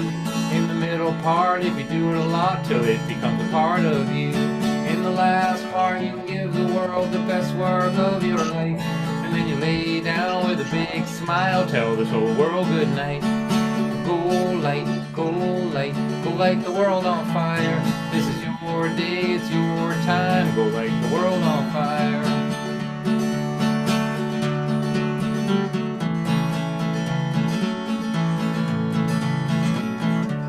It's a hard, dark, cold world with everybody in their cars in a million-mile traffic jam trying to get to their jobs. We need you to come on down from your little room. Bring your bright light to the dark night. Play us your secret tune. Go light, go light, go light the world on fire. This is your day, it's your time. Go light the world on fire. Go light the world on fire. Go on, light the world on fire. Oh, done. Right on. Awesome. Woo! All Did you right. sing that just because I have my Bozeman Fire Department t-shirt on today? That's right. Well, I'm paying attention to everything. Everything that happens in these little squares, I'm watching. I'm paying very close attention, Neil Braverman. All right, so let's get back to my friend David Roth. David, why don't you let us know what's going on with that you've coming up? You've got a lot coming up. David's really active online, and he does a lot of things. But let's talk about the songwriting thing that you're doing. Yeah, in 1999, my late great friend Penny. Oh, Sorry, I didn't unmute myself. Oh, there, I'm good. Thanks, Brandon. In 1999, my friend Penny Nichols, who is no longer with us, started a songwriting camp in upstate New York called Summer Songs and invited me to be on her teaching staff that year, along with Sloan Wainwright and Bob Franke and Steve Gillette. And it was quite a lovely, life-changing week for all of us. Well, I've been to every camp for 23 years. And when Penny passed away from a long fight and a courageous fight with cancer, she asked me to take over as executive director, which I did for her. It's a 501c3. It's a nonprofit making thing, so I didn't do it for the big bucks, if you get my meaning. But I did it to hold this beautiful community together the same way that you do with your fans and friends, Don. So last year, we were not able to meet in Westchester County at the Stony Point Center as usual, but we met online in July for the first time. We thought we'd take a whack at it, when a lot of other camps were just canceling. And it went really well. We had 120 people come from all over the world, and we had a weekend, just 2 full days of program of great songwriting classes with great songwriting teachers and people just like us, all levels, even people who had never written a song before, but just wanted to feel more creative. So we are rebooting that to Cyber Songs 2 later this month, February 19 through 21, online. The whole thing is $100 per household for the whole weekend, so it's a really good deal. And we've got a sterling staff of instructors. We've got 9 instructors, including Steve Seskin, the guy who co-wrote Don't Laugh at Me, that Peter, Paul, and Mary made an anti-bullying campaign out of for 15, 20 years. Susan Catano, I think you know her, she teaches at the Berklee School of Music. Cozy Sheridan, Kate Campbell from down south, Pat Wichter from Brother Son, and from Pat Wichter, I know I'm leaving some names out, but just Sloan Wainwright I might have mentioned, great singing coach and creativity writer. So we've Leah Morris will be leading our Sunday morning sing-along from down in D.C. She's a great song leader. And it's 2 full days program. We're really excited about it. We've got close to 100 people signed up already with 2 weeks to go. But the beauty of the internet is that there's no space limitation, as there was at regular camp. And we've got people coming from other continents, and Alaska and Australia and parts elsewhere. I think even somebody from New Jersey. So it's looking good, and it's a good deal. And even if you've never written a song before, it's just a great community to dip into for something really interesting. And you can drop in or out all weekend. All right, so let me just jump in here for a second, David. Everybody, that information is in the chat. And it maybe this is not, you're not a songwriter, but maybe you know one or whatever. This might, you want to just pass this along to somebody in your world who might be interested in hanging around with people who really know what they're doing as far as songwriting goes. So you can cut and paste that stuff and spread it around. Okay, David, you want another tune for us? Well, sure I do. I know that Brandon O'Sullivan, our great tech, is up there in Michigan somewhere. I also heard a rumor, and I don't know if it's true or not, that he's involved in the food industry when not doing tech. So I'm going to combine Michigan with food for this song that's based on a true story in which not even any names were changed, but paradigms were shifted. Lots of numbers in this song, so wish me luck, all you fact checkers.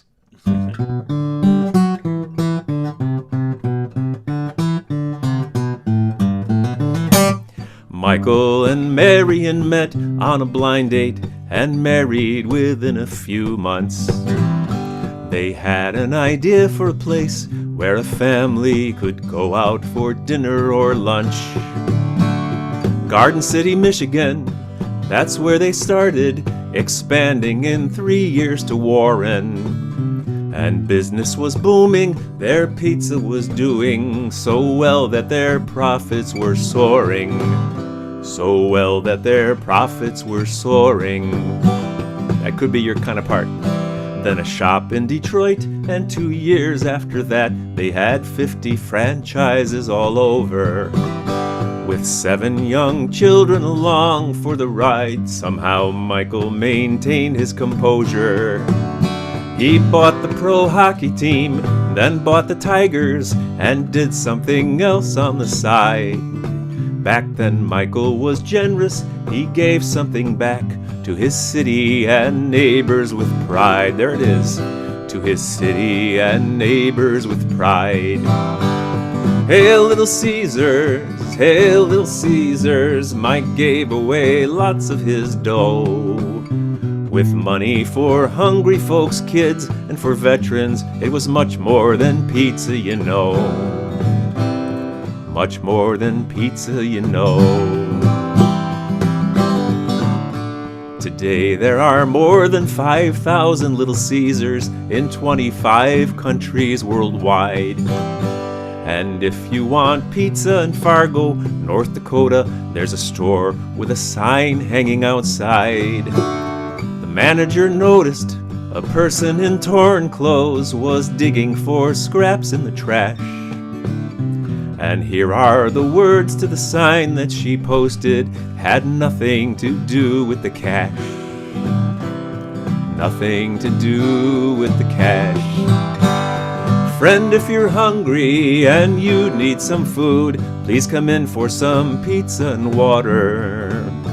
There's no charge at all and we won't ask you questions. The door's open, we're happy to offer. Door's open, we're happy to offer. Hail North Dakota, hail North Dakota, I hope Little Caesars takes note.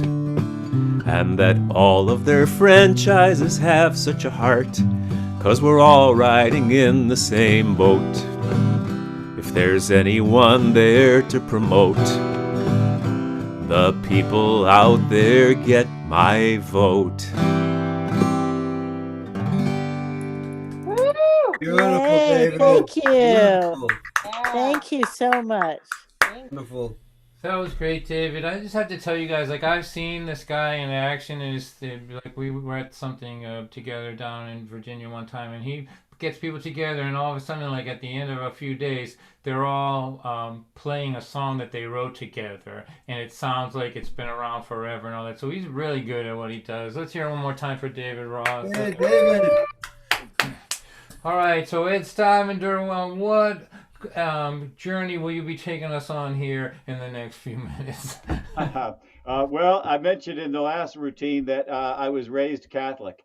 And so that's where I'm going to go now, because I got a call from the Presbyterian Pope that said that I shouldn't talk about Presbyterians. So here's something.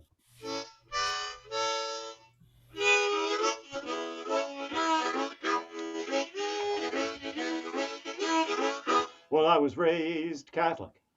Can you tell I was raised Roman Catholic? I obey real well. I was raised Catholic. Can you tell I'm on my way to Catholic heaven 'cause I've been through Catholic school? Mercy nuns taught me how to read, the Augustinians how to write. The Jesuits showed me how to think, the CSC showed me the light. I went to Holy Cross Grade School, Monsignor Bonner High School, St. Joseph's College, and Notre Dame. And I knew it isn't whether you win or lose, it's how you play the game, 'cause I was raised Catholic. And can you tell I got the Catholic look? Well, let me stop here and explain that. This is one Catholic look. Here's another Catholic look. The trick of being a Catholic in today's world is to be thinking while looking. I got the Catholic look. I got the Catholic smell from the incense that seeped inside my pores. I was raised Roman Catholic, for sure. I learned how to stand in line and march in a May procession. I learned how not to chew the host and make a good confession. I've been struck by a bishop. I've been yelled at. Oh, let me back up here. I don't want to think that there's a bishop abuse going on here. When I was struck by the bishop in 1955, it was to secure the fact that I was receiving the sacrament of confirmation. In those days, the bishop would tap you on the cheek to show that you were a soldier of Christ. It's not abuse, it's sacrament. I've been struck by a bishop. I've been yelled at by nuns. And I know I must be sinning if I'm having too much fun because I was raised Catholic. Can you tell? I got the Catholic look. I got the Catholic smell from the incense that seeped inside my pores. I was raised Roman Catholic, that's for sure.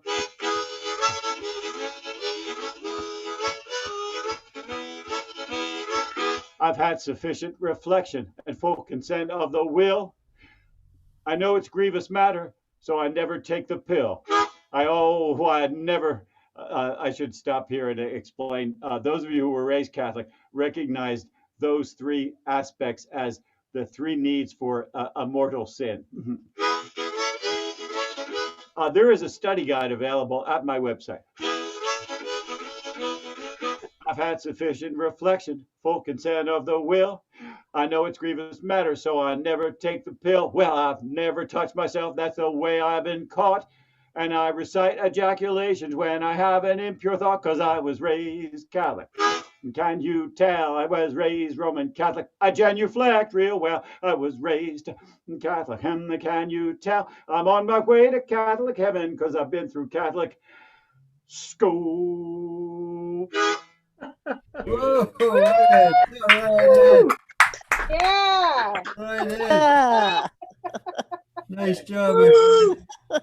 That was great, Ed. You're the best. So, Ed, do you want to talk about Yeah. 25 Days of Stories, what that's about?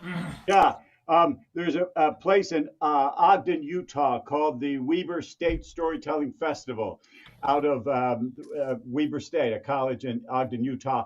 And on February 22nd, we'll begin their festival, 25-day festival with storytellers like Ed Stivender and Modoko, wonderful Japanese storyteller who used a lot of mime from Tony Montanero's workshop. She was a Montaneroite, and also other regional tellers.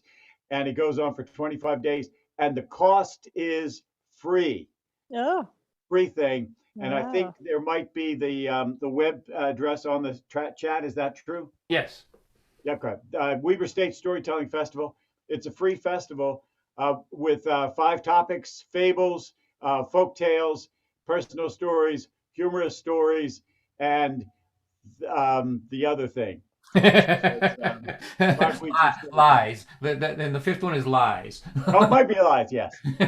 So, All right, let's hear it for Ed Stivender, everybody. Thank you. All right, Ed. Great job, my friend. Thank you, my friend. All right, so now I'm gonna introduce you to somebody that I haven't that I just saw recently. So Neil Braverman, maybe you haven't met this person before. She's coming to us from Los Angeles. I was watching actually a recording of Art Grossman's open mic. So if those of you that don't know, Art Grossman, he's just taking open mics to another level. I mean, there's a lot of good open mics out there, but Neil, you'll agree on this. Like he does one every Sunday at 1:00 in the afternoon for people in Israel, so that and then he does another one for people in Scotland. So he's just taking advantage of the fact that he can go to or bring from anywhere people in this world to open mics. So I would recommend checking him out, Art Grossman. I'm not sure exactly how to do it. Brandon, if you can just look around, I think he starts with the North Reading open mic. If you could just find that one, that's the best one for him. I mean, I do have the numbers. If anybody wants to email me, I can send them the Zoom numbers. Okay, so but anyway, but I was watching this thing and everybody was good at it, but I saw this woman and I thought she was just great, and so I reached out to her and asked her if she'd come. She's just popping in tonight, but she's gonna be at the end of the month. Somebody that'll be in all the rounds with us.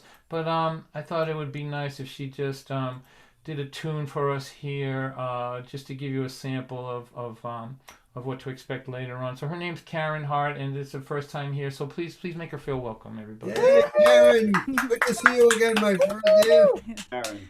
Thanks very much. I wanted to give a shout out to David Roth because I've attended Penny's song camps out here on the West Coast.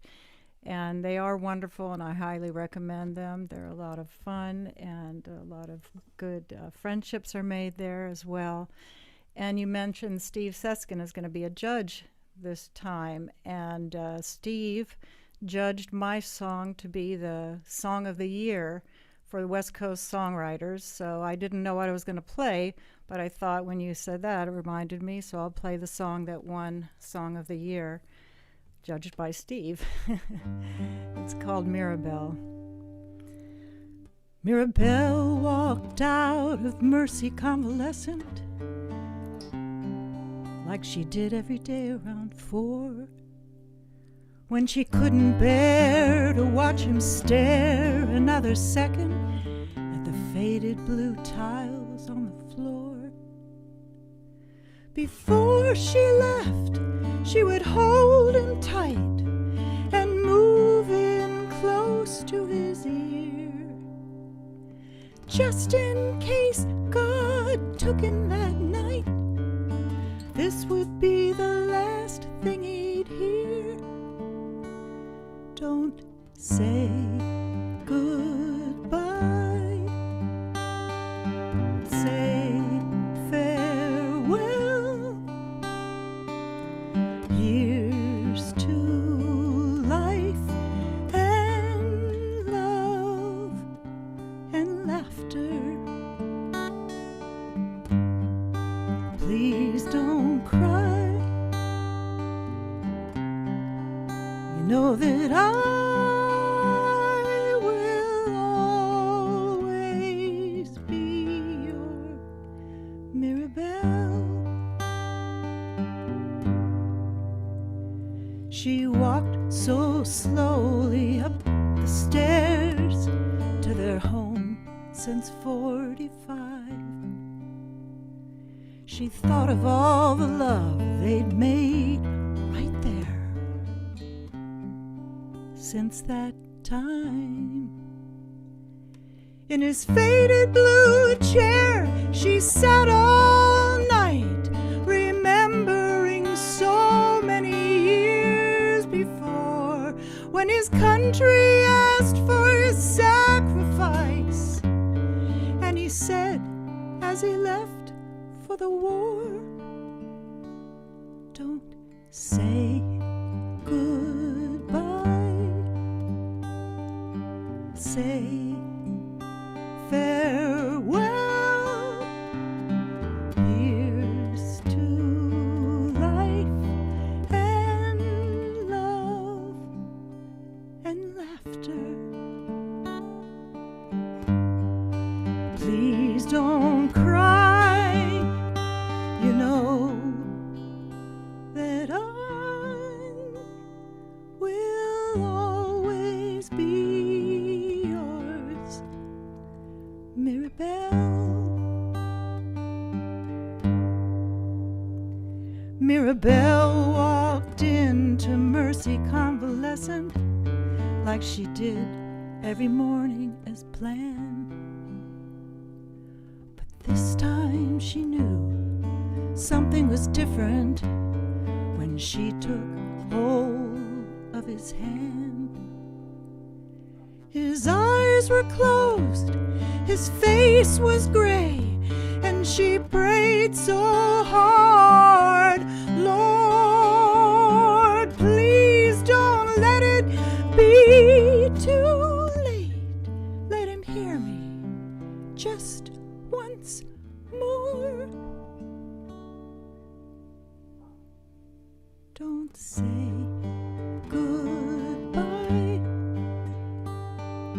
Say farewell. Oh, here's to life and love and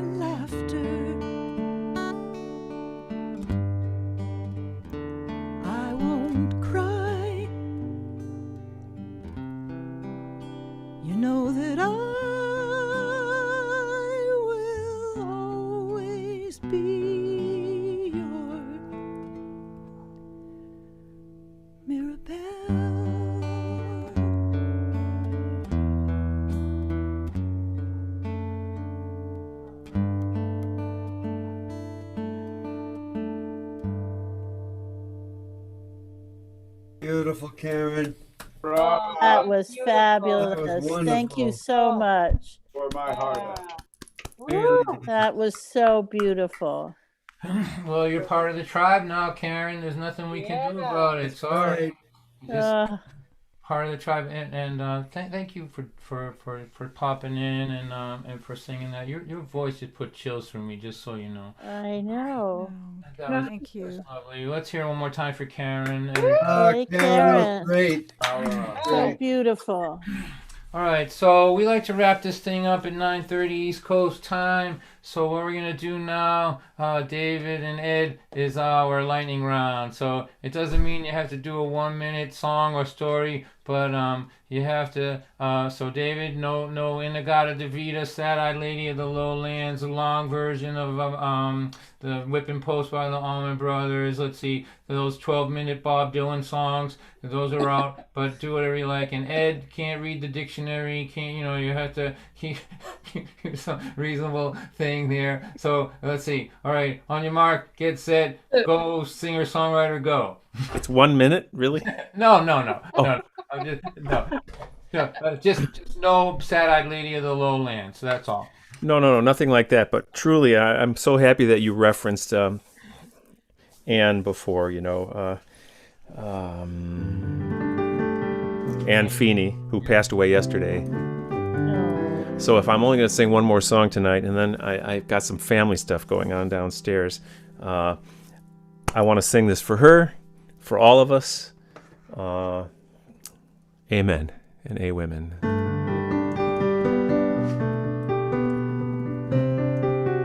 And thank you again so much, Don, for including me in your family here. I stand for love, stand for peace, I stand for joy and for release, for what is beautiful and true. I stand for hope, I stand for you, I stand for love, I stand for peace, I stand for joy and for release, for what is beautiful and true. I stand for hope, I stand for you. You know our world is in great pain, she needs our loving care again. But there are those who fail to see what we have done and what we need. There is a cost for every act, and now there is no turning back. We burn a bridge, we bang a drum. It's time to rise, the time has come to stand for love, to stand for peace, to stand for joy and for release, for what is beautiful and true, to stand for hope, to stand for you. And if you're thinking it's not urgent, that we've got more time to kill, if I'm not the one who will change things, then for heaven's sake, who will? So I will move, and I will climb this mountain one step at a time. I won't be swayed, I will not stop until we've made it to the top, where we will stand for love and peace, we'll stand for joy and for release, for what is beautiful and true. We'll stand for hope, we'll stand for you, for what is beautiful and true. I stand for hope, I stand for you.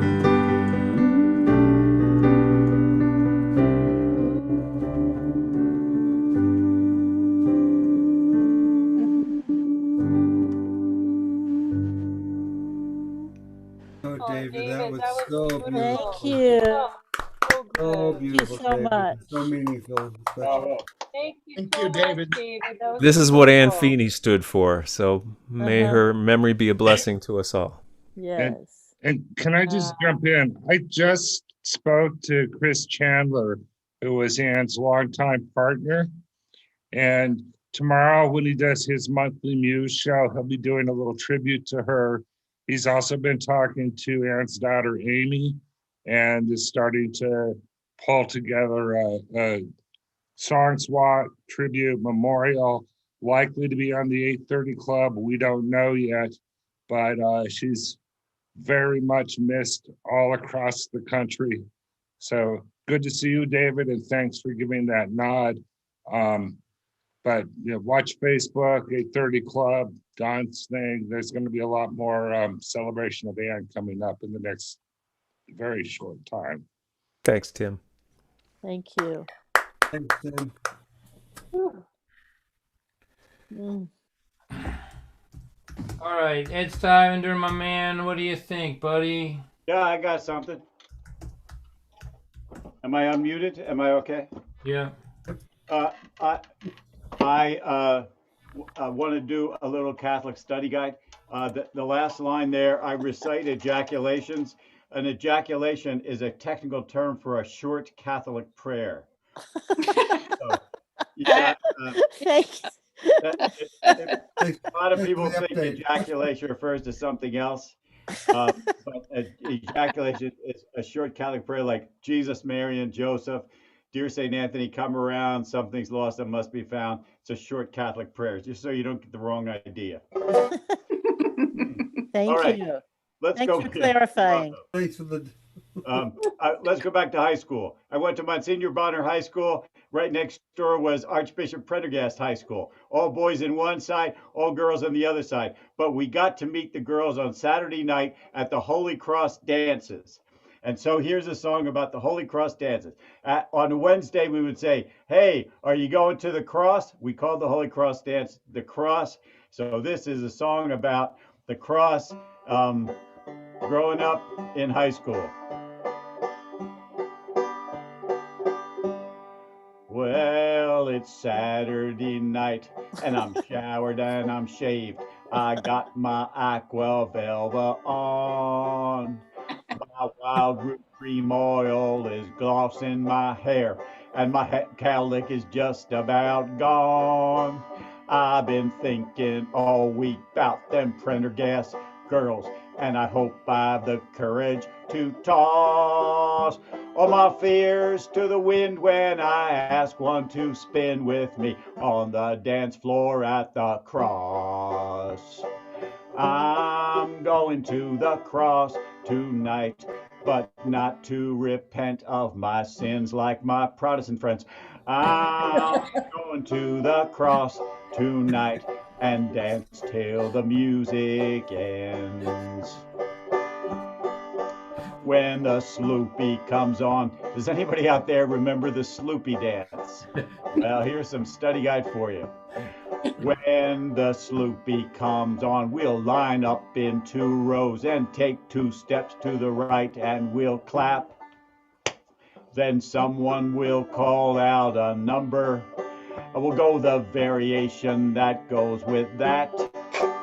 Either move forward and back, or move side by side, or hold perfectly still for 4 beats. I'm not worried about not knowing the steps to that dance. I just hope I don't slip in my new cleats. I'm going to the cross tonight, but not to repent of my sins like my Protestant friends. I'm going to the cross tonight and dance till the music ends. With a shoop, shoop, shadoop, we will dance the night through. On the hills of the music we'll coast. In the still of the night, we'll hold her so tight, but leave room for the Holy Ghost.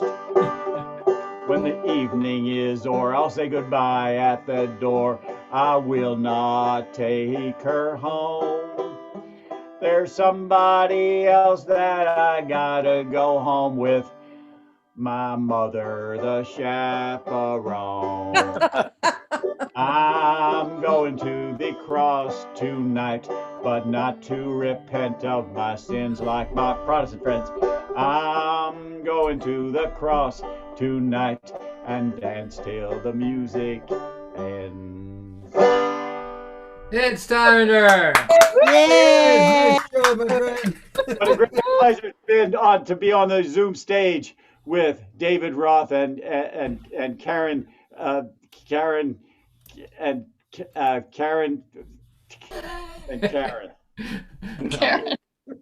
All right, let's have a nice day. Yeah. David, Thank you. Elizabeth, and Kim for bringing some poetry to this thing early on. Thank you. I'm gonna tip my hat to Ann Feeney as well. I only knew Ann a little bit, but she was hard to miss in this community. Those of you that didn't know her, she was a legendary advocate for working people, and so I am one of the only folk singers that I know of who actually was in a company where we voted in a union. So you know those stories that you hear about like spies at the union meetings and all that stuff? I actually experienced all of that. I worked for an alarm company that was owned by Tyco, and if you can remember, the CEO of Tyco stole $100 million from the company, right? So all of a sudden, all of us, like we woke up one day and we had like one less vacation day, and you know, the people were paying the bill back, right? And so a bunch of the crew decided that they would try to vote in a union, and man, it was really something. When it finally came down to the vote, it won by 2 votes. And they threatened us that we'd never work in the business again. So when we were voting knowing that if we didn't win, we were not going to be able to work in the industry again, or they were going to try to make that happen. So I remember when the vote finally came in, thinking to myself, I can feel Woody Guthrie in this place. I can feel Utah Phillips in here. I'm not probably the only one in the place that had reference for all of that stuff, but my dad was a union guy, and I really believe in people organizing. I know people have their own opinions about that, but I'm on that side of it. I'm on the let's organize and fight for ourselves thing. Yes. So here's that story. It's called Union Song. We send this out to Ann Feeney and her family. If you don't know her music, go ahead and look it up. She wrote a song called "Have You Gone to Jail for?" What is it called, David? Justice. Have you gone to jail for justice? Peter, Paul and Mary took that song for many years. Yeah, it's amazing. She just was fearless. Like she was I was in her company a few times, and she's just a little bit intimidating because she was staring down corporations and bulls and all of that all her life. So here you go, Ann Feeney. Here's one for you. Our CEO is having a very nice life. Throwing $1 million birthday parties for him and his wife. But when he stole $100 million from the company,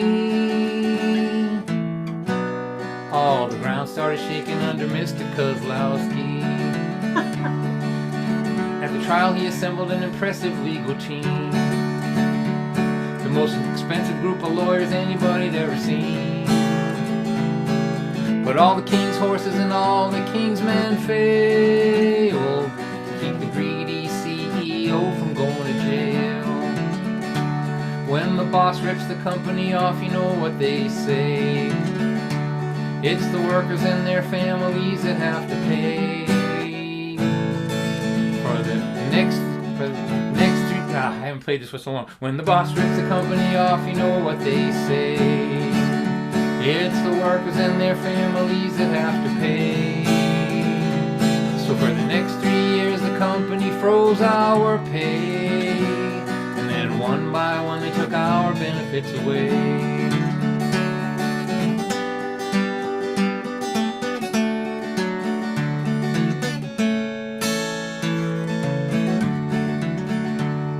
There were a dozen guys on the crew who decided to try take it to a vote and try to unionize.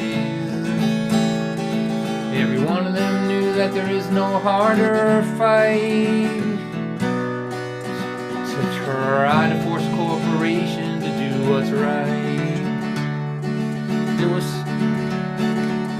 pressure was tremendous on everybody on that crew.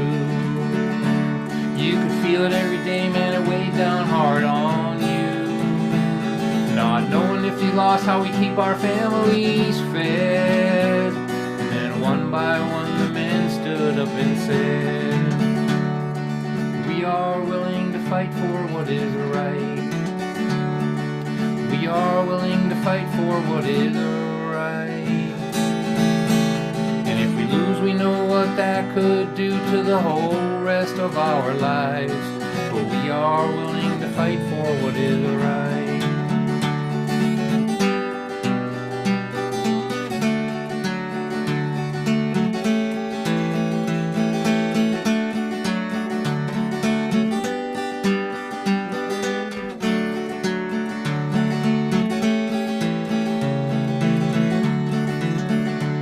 There was so much pride and dignity in the air, and I swear that Woody Guthrie was standing there when we stood beneath the shadow of all that money and might, and said we are willing to fight for what is right. And you can't scare me, I'm sticking to the union. I'm sticking to the union. I'm sticking to the union. No, you can't scare me, I'm sticking to the union. I'm sticking to the union till the day I die. No, you can't scare me, I'm sticking to the union. I'm sticking to the union. I'm sticking to the union. No, you can't scare me, I'm sticking to the union. I'm sticking to the union till the day I die.